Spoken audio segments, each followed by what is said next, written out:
sobra naman kayo. Sobra naman kayo. Inaapi naman ninyo masyado si Sherwin.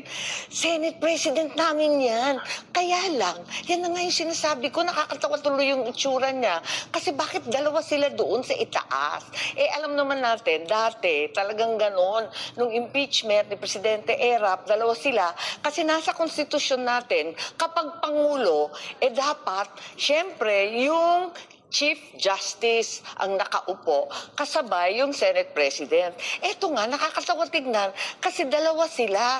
Kung sana, walang papel si Sherwin na aming Senate President, bakit si Chispa yung pinili?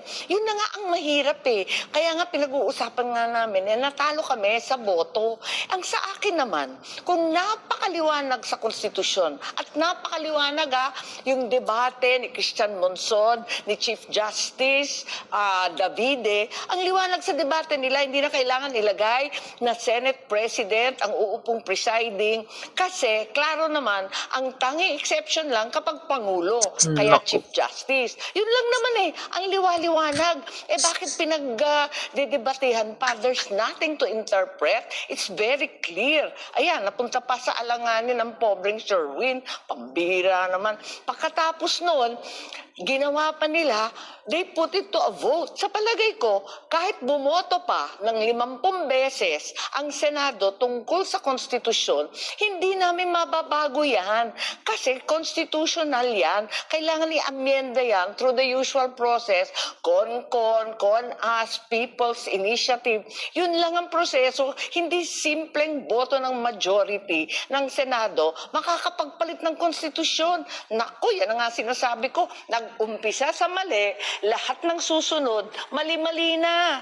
Ito mga kababayan, ito daw palang star witness nila ni Luistro.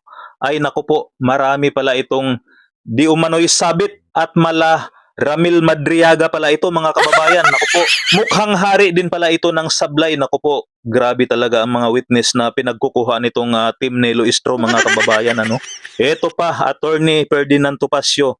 Napakaganda po ang kanyang paliwanag mga kababayan at talaga namang maiintindihan at mauunawaan po natin. Marami tayong matutunan dito mga kababayan.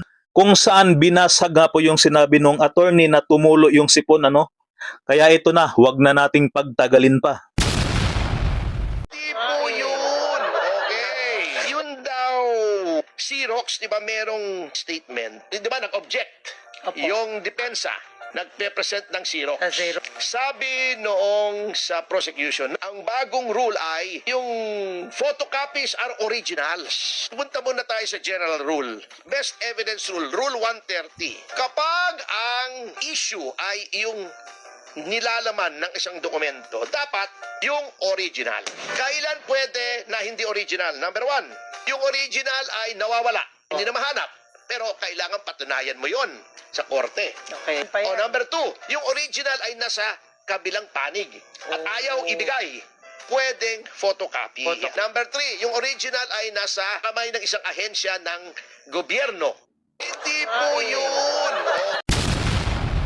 Diba? Confidential funds sila ng confidential funds ay VP Sara. Opo. Ito, yung magkapatid na Remulla. Noong si Boying ay nasa DOJ. Hanggang ngayon naman, nasa DILG si John V. Kano ang confidential funds ng DOJ? 500 million, more or less. Magkano ang DILG? 500 million, more or less. Bakit walang investigasyon dito?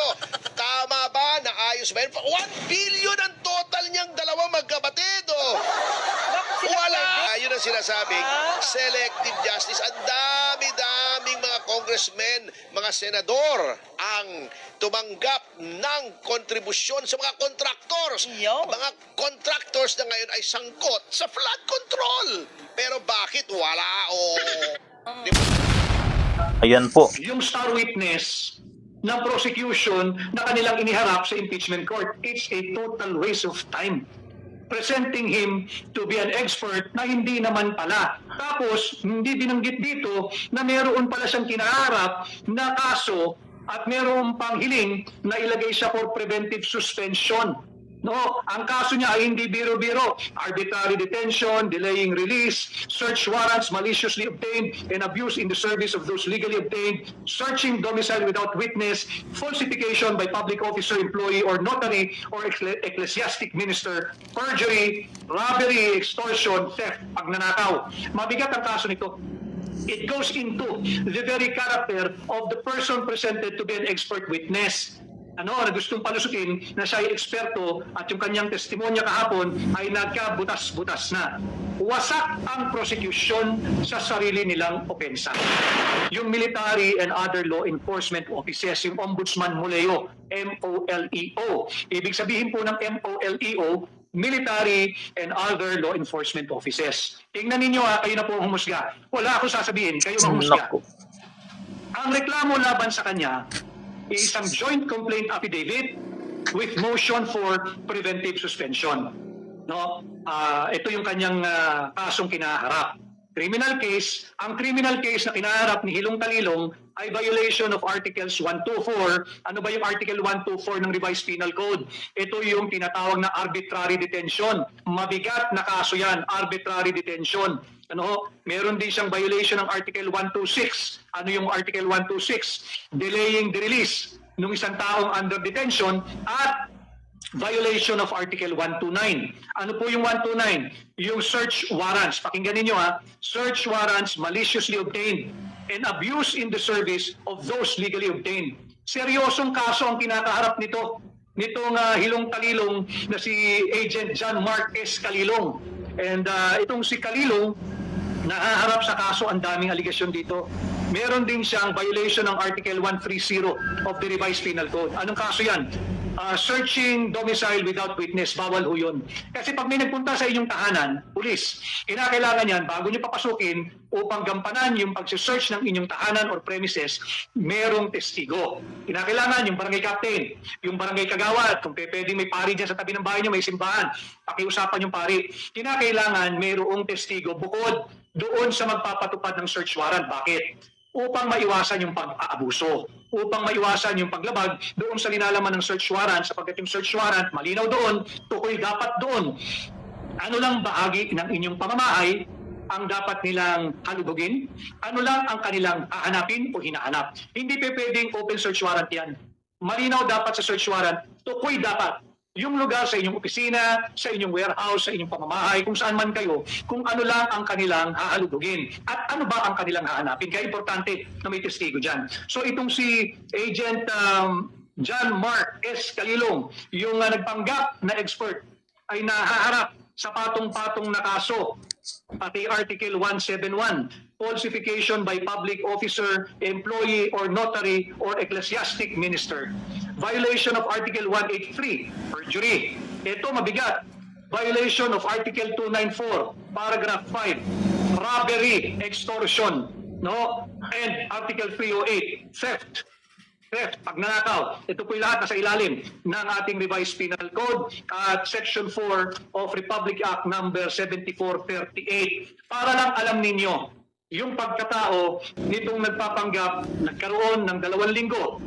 2 linggo na seminar o 2 linggong pag-aaral. Baka nga hindi 8 hours a day yung 2 linggong yun pinapalusot na siya ay isang eksperto. Nandito yung kanyang kaso. Final ito February 27, 2026. Ay file ito February 27, 2026 at 3 p.m., 3:52 p.m. Malinaw yan. Na-receive ito sa Office of the Ombudsman Assistance Center sa Pasay base sa impormasyon na ipinarating sa atin. Yan, kita nyo na po mga kababayan. Ganon katindi ang mga witness na pinagkukuha nitong team ni Luistro. Naku po, mga patahon yata ang mga ito, mga kababayan ko no? Grabe. Ito yung mga witness na para lalong sirain si BP Sara Duterte. Tingnan nyo naman mga kababayan, anong klaseng mga witness yan? Sila Madriaga, eto, sila Trillanes. Ay, naku po.